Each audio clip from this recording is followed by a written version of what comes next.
श्री गणेशाय नमः. अवधूत चिंतन. श्री गुरुदेव दत्त. श्री स्वामी समर्थ. जय जय स्वामी समर्थ.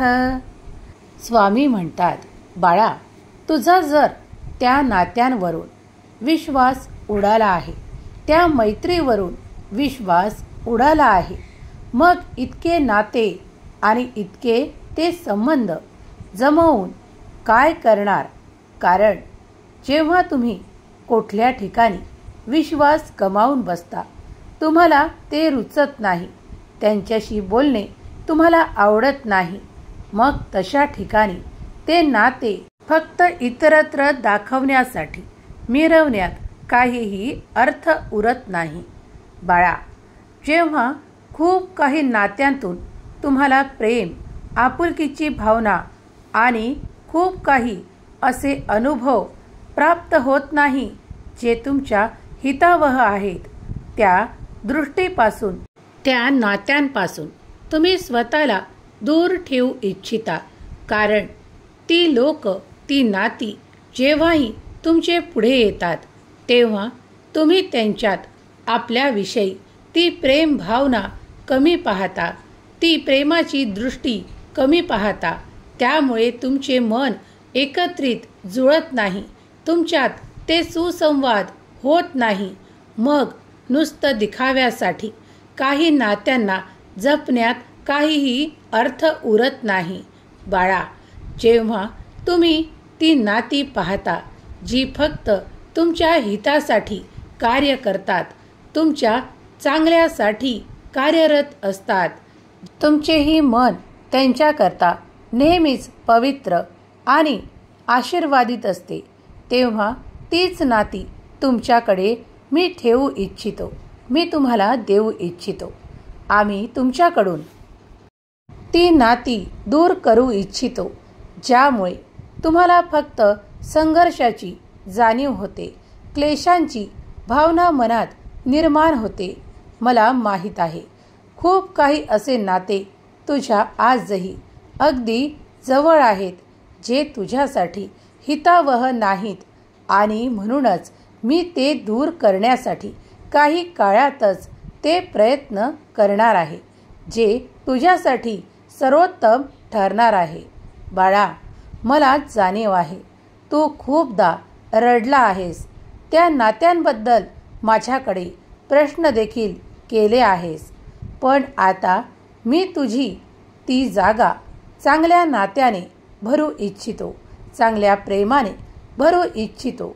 आता तुझ्याकडे मी तेच देऊ इच्छितो जे तुझ्यासाठी सर्वोत्तम आहे. जी नाती तुमच्यापासून इथून पुढे दूर होतील, ती तुमच्यासाठी फक्त काही कर्म पूर्ण करण्यासाठी दिली होती. कारण त्यातून तुम्हाला झालेला क्लेश, तुम्हाला झालेला त्रास माझ्यापासून लपलेला नाही, पण या निसर्गाचे जे नियम आहे त्या विरोधात कुणीही कार्य करू शकत नाही. तुम्ही आदले जे काही कर्म घेऊन येता ते फेडेपर्यंत तुम्हाला त्यांच्यासोबत राहणे क्रमप्राप्त असते.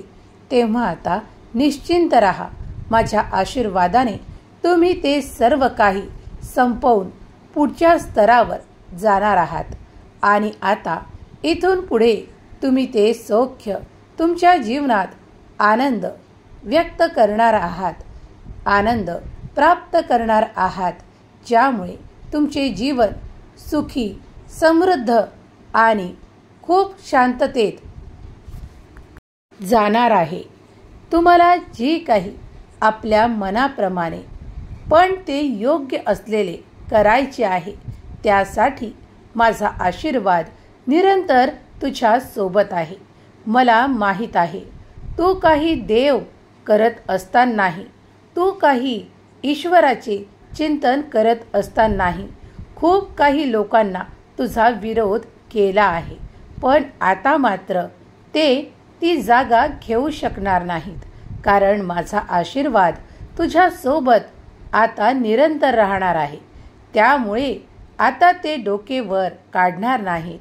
तुझी ती संकटे, तुझे वारंवार क्लेशाचे होणारे त्रास मी तुझ्यातून काढून घेत आहे. बाळा, आता तुझे मन अगदी ईश्वराच्या चिंतनात राहील. तुझे मन अगदी शांत होईल आणि तुला ते हवे असलेले सर्व काही सुख तू तुझ्या कुटुंबात वारंवार अनुभव करशील. कारण माझा दैवी आशीर्वाद तुझ्या सोबत आहे. जे कोणी तुला माझ्यापासून दूर करण्याचा प्रयत्न करत होते, जे कोणी तुम्ही केलेल्या त्या पूजेत काही अडचणी आणण्याचा प्रयत्न करत होते, आता मी त्यांना तुझ्यातून दूर केले आहे. ते तुझ्यासाठी योग्य नव्हते, म्हणून मी तुझ्यासाठी आता असे नाते देऊ इच्छितो, असे मित्र देऊ इच्छितो, असे संबंध देऊ इच्छितो जे तुझ्यासाठी नेहमीच हिताचे कार्य करणार आहेत, तुझ्यासाठी हितावह आनंददायी ठरणार आहेत. बाळा, आजपासून या क्षणापासून निश्चिंत राहा, कारण तुम्हाला झालेले क्लेश आता संपुष्टात येणार आहेत. तेव्हा काळजीमुक्त राहा, निश्चिंत राहा. तुम्ही जी काही पूजा करता, जी काही संकल्प घेता, ते माझ्यापर्यंत येत आहे. तुम्ही केलेली प्रार्थना आता कधीही वाया जाणार नाही. इथून पुढे तुमच्यासाठी तुम्ही प्रार्थना केलेले तुम्हाला सर्व काही प्राप्त होईल. कारण आता तुमचे मन ईश्वराने शांत केले आहे. त्याचा अनुभव तुम्ही लवकरच घेणार आहात. देवाचा चमत्कार तुम्ही अनुभव करणार आहात. तुम्हाला आता योग्य दिशेने प्रगती साधण्याचे काही असे मार्ग दाखवले जातील, ज्यावर तुम्ही प्रयत्न केलात की तुम्हाला ती सुख, समृद्धी, आनंद, वैभव प्राप्त होईल. स्वामी म्हणतात, बाळा, तुझ्याकडे आता मी तीच नाती ठेवू इच्छितो जी तुझ्यासाठी सर्वोत्तम आहेत, जी तुझ्यासाठी प्रेमळ आहेत. बाळा, जी तुझी तिरस्कार करत असणारी काही माणसे मी तुझ्याजवळून दूर करू इच्छितो. जी आजपर्यंत तू कितीही चांगले वागलास, कितीही चांगले केले, पण तुझा द्वेष करण्यात मागे पुढे पाहत नव्हते, त्यामुळे मी त्यांना तुझ्यातून आता इतका दूर नेऊ इच्छितो की ते परत तुला कधीही भेटणार नाहीत, तुझ्या कार्यात अडथळे आणणार नाहीत. बाळा, विश्वास ठेव. तुम्ही जे काही पूर्वी गमावले आहे, जे सुख, जे आनंदाचे क्षण, ते मी तुम्हाला दुपटीने परत देणार आहे. तुमचे मन अगदी आनंदाने परिपूर्ण ठेवणार आहे. आज ज्यांना कुणाला काही शंका असतील, त्यांचे निरसन मी करून देत आहे की तुमचे पुढील जीवन सुख, समृद्धी, आनंद आणि वैभवाने भरलेले राहणार आहे. तुम्ही ज्या ठिकाणी एक प्रयत्न कराल, त्या ठिकाणी देव तुम्हाला भरघोस यश प्रदान करतील, यावर विश्वास ठेवा. कधी कधी तुझ्यासाठी रात्रीतून तुझे भाग्य असे परिवर्तित होईल की तू सुद्धा उठल्यावर विश्वास करणे तुला शक्य होणार नाही. बाळा, इतकी प्रगती तुझ्या दिशेने मी पाठवत आहे. माझ्या आशीर्वादाने तू परिपूर्ण बाळ आहेस. आजपर्यंत तुला ज्या काही उणिवा जाणवत होत्या, त्या आता इथून पुढे जाणवणार नाहीत. स्वामी म्हणतात, आजपर्यंत तुला माझ्यापासून खूप काही कारणांनी दूर ठेवण्याचा खूप लोकांनी प्रयत्न केला आहे, पण ते त्यात असफल झाले आहेत. कारण आता मी तुझ्यावर प्रसन्न आहे. तू केलेली सेवा मी मान्य केली आहे. तू केलेल्या त्या सर्व काही सेवा मी स्वीकार करतो. तू अगदी प्रेमाने वाहिलेले मला एखादे पुष्प जरी मी स्वीकार करतो आणि तुला आशीर्वाद देतो की तू सदैव सुखी राहशील, आनंदी होशील. बाळा, तुझ्या जीवनात तुझे संपूर्ण कुटुंब आनंदाने भरून येईल. तुमच्याकडे ती सुख, समृद्धी आणि वैभव प्राप्त होईल. ज्यासाठी तुम्ही आजपर्यंत प्रयत्न केले आहेत, आता त्या दिशांनी तुम्हाला इतके सहजरित्या ते प्राप्त होईल की तुमचा देखील विश्वास बसणार नाही. परंतु हेच सत्य आहे की तुम्ही आता त्या दिशेने केलेले प्रयत्न खूप काही यश भरभराट घेऊन तुमच्या दिशेने येत आहे. माझे देवदूत तुमच्यासाठी खूप काही असे घेऊन तुमच्या मार्गात उभे आहे जे तुम्हाला लवकरच प्राप्त होणार आहे. त्यात तुमच्यासाठी काही गुपित आहे बाळा, जे तुम्हाला प्राप्त होताच तुम्ही अधिक आनंदित होणार आहात. पण काही काळ प्रतीक्षा करावी लागेल. देवदूत तुमच्या पुढे ते तेव्हाच आणतील जेव्हा तुम्ही मन मोकळे करून आनंदी राहाल आणि या आनंदासकट तुम्ही ते प्राप्त कराल. तेव्हा नेहमीच आपले कर्म चांगले ठेवा, चांगले कर्म करत राहा. चांगल्या गतीसाठी तुम्ही केलेला एक प्रयत्नही देव सफल करून देतील, यावर विश्वास ठेवा. आज मी तुझ्यापर्यंत येऊन तुला हा मौल्यवान संदेश देत आहे की जर तू या क्षणाला काही चिंता करत असशील, तुझ्या ती आरोग्याबद्दल असो, आर्थिक प्रश्नाबद्दल असो, नात्यातील प्रेमाबद्दल असो, तर त्या सर्व ठिकाणी माझा आशीर्वाद कार्य करणार आहे. ज्यांना कुणाला ते प्रेम हवे आहे त्यांना ते प्रेम प्राप्त होईल. ज्यांना ती नाती हवी आहेत त्यांना ती नाती प्राप्त होतील. ज्यांना ते सुख हवे आहे त्यांना ते सुख प्राप्त होईल. आणि ज्यांना आर्थिक प्रश्न आहेत त्यांचे आर्थिक प्रश्न सुटून त्यांना आर्थिक चमत्कार प्राप्त होणार आहेत. कारण त्यांनी माझ्याकडे ती प्रार्थना केली आहे.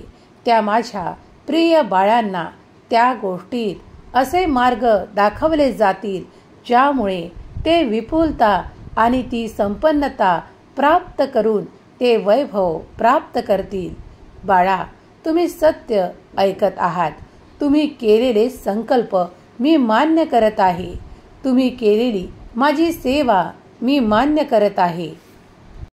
देवाचे नामस्मरण निरंतर ठेवा. देवाची आठवण निरंतर ठेवा. कारण या सृष्टीत तुम्हाला देवानेच निर्माण केले आहे. तुमचाही या स्वामी संदेशांवर, स्वामीच्या शक्तीवर, दैवी शक्तीवर विश्वास असेल तर प्रेमाने श्री स्वामी समर्थ लिहायला विसरू नका. अगदी या क्षणापासून तुम्ही खूप सुंदर अनुभव घ्याल. देव तुमच्यातून असलेले ते संघर्ष काढून घेत आहेत. तुमच्याकडे ते आनंद पाठवत आहे याची कल्पना देखील तुम्हाला आनंदित करेल. होय, तुम्ही या संदेशापर्यंत आला आहात तेही तुम्ही स्वामी भक्त आहात म्हणून, तुम्ही स्वामीचे प्रिय बाळ आहात म्हणून. हा संदेश देवाने तुमच्यासाठी योजना करून दिला आहे. तेव्हा आता तुम्ही निश्चिंत राहा आणि जे कोणी स्वामी भक्त या क्षणाला देवाकडे जी काही प्रार्थना मागत आहेत ती लवकरच स्वामी देव त्यांना पूर्ण करून देवोत. त्यांची इच्छा लवकरच पूर्णत्वास जाओ. त्यांना ते सुख, समाधान, आरोग्य आणि प्रगती भरभराट प्रदान करोत. हीच स्वामी माऊली चरणी प्रार्थना. जो कोणी स्वामी भक्त मन निशंक करून हा स्वामी संदेश ऐकतील त्यावर स्वामींची निरंतर कृपा राहील. त्यांच्या घरी ते सुख, वैभव ते प्राप्त करतील. त्यांच्या सर्व काही अडचणी स्वामी देव क्षणार्धात आशीर्वादाने नष्ट करोत. हीच स्वामी माऊली चरणी प्रार्थना. केलेली सेवा स्वामी चरणी अर्पण करते. श्री स्वामी समर्थ. जय जय स्वामी समर्थ. श्री स्वामी समर्थ. जय जय स्वामी समर्थ. श्री स्वामी समर्थ. जय जय स्वामी समर्थ.